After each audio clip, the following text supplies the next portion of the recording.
तर विद्यार्थ्यांनो एका स्पेशल आणि फ्रेश या सुपर क्लासमध्ये आपले सर्वांचेच मनापासून स्वागत आहे। सुपर क्लासमध्ये आज आपण अतिशय महत्त्वाचे असणारे TCS IBPS सर्वच पॅटर्नसाठी अतिशय संभाव्य असणारे महत्त्वाचे असणारे जनरल नॉलेज कव्हर करणार आहोत आणि त्या कारणास्तव या सुपर क्लासला सर्वांनीच सुरूपासून शेवटपर्यंत नक्कीच पाहायचं आहे विद्यार्थ्यांनो।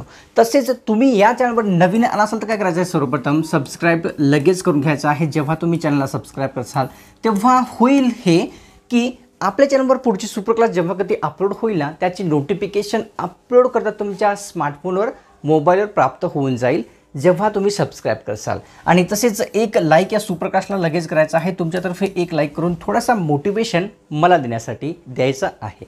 त्यासाठी चला सुपर क्लासला सुरुवात करूया। सर्वात पहिला प्रश्न पाहूया। प्रश्न विद्यार्थ्यांना आपल्या समोर असा दिसून येतो की मराठी भाषेतील सर्वात पहिले साप्ताहिक आपल्याला विचारलेले आहे। सर्वात पहिले साप्ताहिक मराठी भाषेतील कोणते होते ते आपल्याला सांगायचं आहे। दिग्दर्शक, ज्ञानप्रकाश, दर्पण किंवा इंदुप्रकाश। तर ऑप्शन क्रमांक किती 3 योग्य आहे। दर्पण हे वृत्तपत्र मराठी भाषेतील पहिले साप्ताहिक ठरलेले दिसून येते। कव्हर करूया दुसरा प्रश्न जो की आहे काटेपूर्ण अभयारण्य महाराष्ट्रातील कोणत्या जिल्ह्यात येते आपल्याला सांगायचं आहे। अभयारण्याचं नाव काटेपूर्ण अभयारण्य। तर वाशिम, नांदेड, हिंगोली किंवा परभणी। तर ऑप्शन क्रमांक किती 1 योग्य आहे। वाशिम या जिल्ह्यामध्ये काटेपूर्ण हे अभयारण्य स्थित असलेले आपल्या सर्वांना विद्यार्थ्यांनो दिसून येते। प्रश्न तिसरा कव्हर करूया। राष्ट्रसंत तुकडोजी महाराज विद्यापीठाचे मुख्यालय खालीलपैकी कोणत्या ठिकाणी आहे। कोणत्या राष्ट्रसंत तुकडोजी महाराज विद्यापीठाची विचारलेली आहे। ऑप्शनमध्ये नाशिक, नागपूर, गडचिरोली, सिंधुदुर्ग। तर ऑप्शन क्रमांक 2 योग्य आहे। नागपूर या जिल्ह्यामध्ये राष्ट्रसंत तुकडोजी महाराज विद्यापीठाचे मुख्यालय स्थित असलेले आपल्या सर्वांना माहीत असावे। प्रश्न चौथा की मेघदूत जलाशय असे कोणत्या धरणाच्या जलाशयाला म्हणतात ते आपल्याला सांगायचं आहे। कोणत्या नावाने मेघदूत जलाशय या नावाने कोणत्या धरणाच्या जलाशयाला ओळखतात। उजनी धरणाच्या, तोतलाडोह धरणाच्या, कोयना धरणाच्या किंवा पानशेत धरणाच्या। तर ऑप्शन क्रमांक किती 2 योग्य आहे। तोतलाडोह धरणाच्या जलाशयाला मेघदूत या नावाने विद्यार्थ्यांनो ओळखले जाते। घेऊया पुढचा प्रश्न जो की आहे 5व्या क्रमांकाचा। संत एकनाथ महाराजांची समाधी खालीलपैकी कोणत्या ठिकाणी आहे। सर्वांना याचं उत्तर येत असेल, नसेल येत तर कव्हर करूया। संत एकनाथ महाराज यांची समाधी विचारलेली आहे पंढरपूर, पैठण, वेरूळ, अमरावती। तर ऑप्शन क्रमांक किती 2 योग्य आहे। पैठण या ठिकाणी संत एकनाथ महाराज यांची जी आहे समाधी स्थित असलेली आपल्या सर्वांना माहीत आहे किंवा असावे। प्रश्न 7वा महाराष्ट्र राज्यातील खालील कोणकोणते आंतरराष्ट्रीय दर्जाचे बंदरे आहेत ते आपल्याला विचारलेलं आहे। आंतरराष्ट्रीय दर्जाचे बंदरे कोणते आहेत। ऑप्शनमध्ये नावासेवा, मुंबई, वरील दोन्ही किंवा पॅरादीप। तर ऑप्शन क्रमांक किती 3 योग्य आहे। वरीलपैकी दोन्हीही म्हणजेच मुंबई तसेच नावासेवा हे 2 जे बंदर आहेत महाराष्ट्र राज्यातील आंतरराष्ट्रीय दर्जाचे असलेले आपल्या सर्वांना दिसून येतात। प्रश्न 8वा की मी जातीभेद मानणार नाही अशी शपथ कोणत्या संघटनेमध्ये घ्यावी लागत होती। कोणती मी जातीभेद मानणार नाही अशी सार्वजनिक सभेमध्ये, युवक सभेमध्ये, मानव धर्म सभेमध्ये किंवा परमहंस सभेमध्ये। तर किती ऑप्शन क्रमांक विद्यार्थ्यांनो 4 योग्य आहे। परमहंस सभेमध्ये मी जातीभेद मानणार नाही अशी शपथ घ्यावी लागत असे। तर घेऊया पुढचा प्रश्न जो की आहे 9व्या क्रमांकाचा।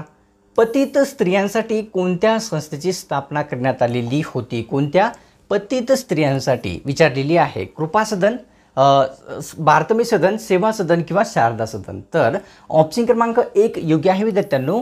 कृपा सदन या संस्थेची स्थापना पतित स्त्रियांसाठी करण्यात आलेली आपल्या सर्वांना पाहाव्यास मिळते। प्रश्न 10वा की रामप्पा मंदिर हे जागतिक वारसा स्थळ भारतातील कोणत्या राज्यात येते ते आपल्याला सांगायचं आहे। मंदिराचं नाव रामप्पा मंदिर हे जागतिक वारसा स्थळ विचारलेले आहे। तेलंगणा, केरळ, कर्नाटक, आंध्र प्रदेश। तर ऑप्शन क्रमांक विद्यार्थ्यांनो 1 योग्य आहे। तेलंगणा या राज्यामध्ये रामप्पा हे जे आहे आंतरराष्ट्रीय दर्जाचे जागतिक वारसा स्थळ जे आहे ते स्थित आहे। कव्हर करूया पुढचा प्रश्न जो की आहे 11वा। स्वराज्य पक्षाचे सर्वात पहिले स्वराज्य पक्षाचे अधिवेशन कोणत्या ठिकाणी भरलेले होते। ऑप्शनमध्ये आहे लखनौ, पटना, गया किंवा अलाहाबाद। तर ऑप्शन क्रमांक 4 योग्य आहे. अलाहाबाद या ठिकाणी कोणते स्वराज्य पक्षाचे सर्वात पहिले विद्यार्थ्यांनो अधिवेशन भरलेले दिसून येते. कव्हर करूया पुढचा प्रश्न जो की आहे 12वा. बाळशास्त्री जांभेकर यांनी कोणते वृत्तपत्र सुरू केलेले होते ते आपल्याला सांगायचं आहे. व्यक्ती आहेत बाळशास्त्री जांभेकर यांनी सुरू केलेले. तर ऑप्शनमध्ये आहेत दिग्दर्शक, केसरी, दर्पण किंवा यंग मराठा. तर ऑप्शन क्रमांक 1 योग्य आहे. दिग्दर्शक हे वृत्तपत्र बाळशास्त्री जांभेकर यांनी सुरू केलेले आपल्या सर्वांना दिलेल्या पर्यायापैकी दिसून येते. प्रश्न 13वा की कोणत्या शहराला महाराष्ट्राची सांस्कृतिक राजधानी म्हणतात. याचंही उत्तर आपल्याला येत असेल लगभग मला असं वाटते. सांस्कृतिक राजधानी कोणत्या शहराला म्हणतात. नागपूर, पुणे, मुंबई, कोल्हापूर. तर ऑप्शन क्रमांक 2 योग्य आहे. पुणे या शहराला महाराष्ट्र राज्याची सांस्कृतिक राजधानी असे म्हटले जाते. शैक्षणिक राजधानी देखील आहे पुणे. अन्नपदार्थाची जी ऊर्जा आहे कोणत्या परिमाणात मोजतात ते आपल्याला सांगायचं आहे. अन्नपदार्थाची ऊर्जा कोलोममध्ये, कॅलरीजमध्ये, आर्गमध्ये किंवा किलोमध्ये. तर ऑप्शन क्रमांक 2 योग्य आहे. कॅलरीजमध्ये विद्यार्थ्यांनो अन्नपदार्थाची जी ऊर्जा आहे ती मोजली जात असते. कव्हर करूया 15वा प्रश्न जो की आहे विद्यार्थ्यांनो आपल्यासमोर. मोपला विद्रोह भारतातील कोणत्या राज्यात झाला होता. मोपला विद्रोह विचारलेला आहे की कोणत्या राज्यात झाला होता. कर्नाटक, केरळ, तेलंगणा किंवा आंध्र प्रदेश. तर ऑप्शन क्रमांक विद्यार्थ्यांनो किती आपल्यासमोर 2 योग्य राहणार आहे.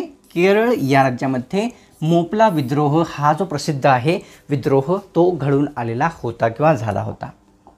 प्रश्न 16वा की कोणत्या देशामध्ये एकही तुरुंग नाही. तुरुंग नसलेला देश आपल्याला सांगायचा आहे.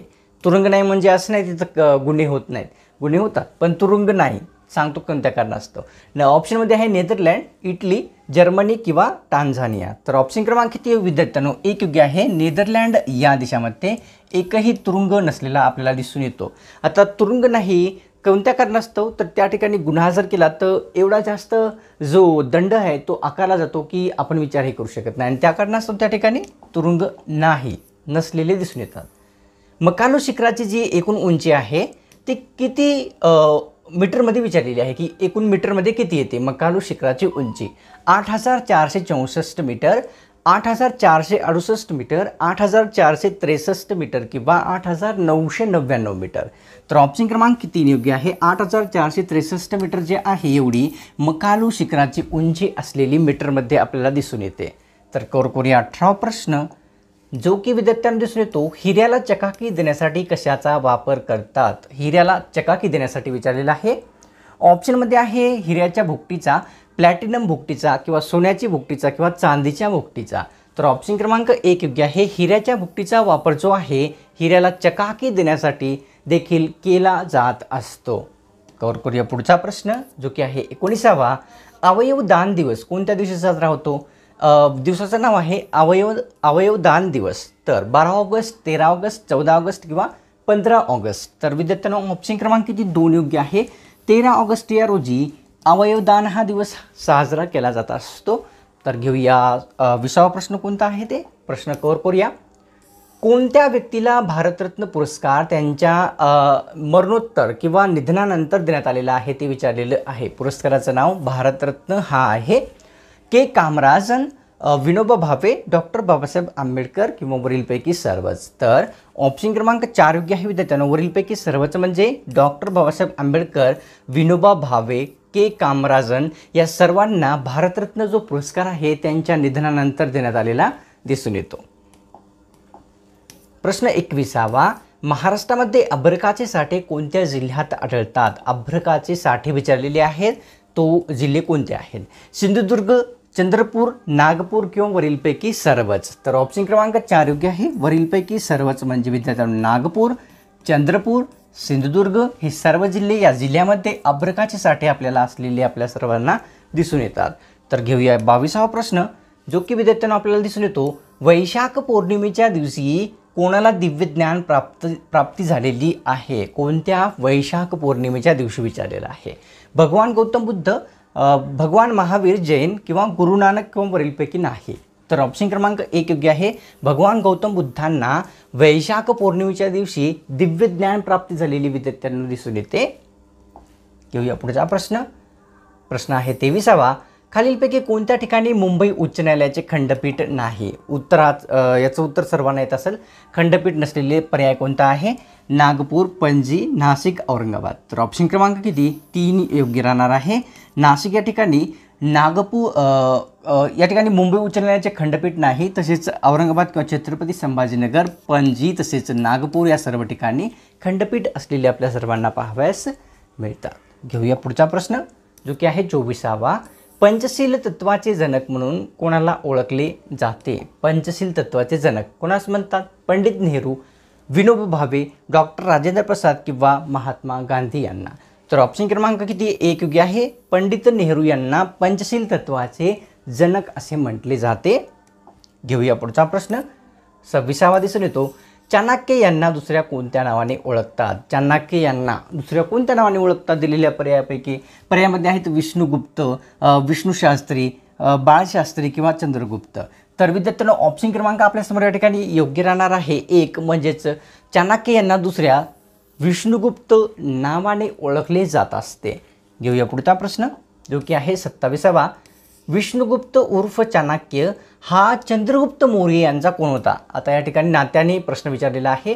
विष्णुगुप्त उर्फ चाणक्य चंद्रगुप्त मौर्य यांचा कोण होता? सल्लागार, प्रधान, मंत्री किंवा वरीलपैकी सर्व. तर ऑप्शन क्रमांक विद्यार्थ्यांनो 3 योग्य आहे.